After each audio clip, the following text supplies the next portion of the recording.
আজকে আমাদের আলোচনার বিষয়বস্তু হলো আইন বিজ্ঞান কি। এটি একটি গুরুত্বপূর্ণ কোশ্চেন।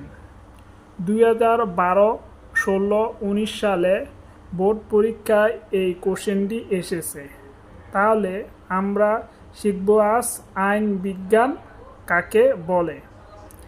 যে শাস্ত্র পাঠ করে আমরা আইন বিজ্ঞান সম্পর্কে বিশেষ ধারণা অর্জন করিতে পারি তাই হচ্ছে আইন বিজ্ঞান।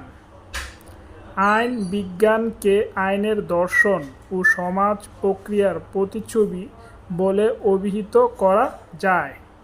আইন যে স্থান হতে উচ্চারিত এবং উজ্জীবিত হোক না কেন, এর মূল উদ্দেশ্য হচ্ছে মানুষের বাহিরের আচরণ নিয়ন্ত্রণ করে সমাজে শান্তি শৃঙ্খলা বজায় রাখা।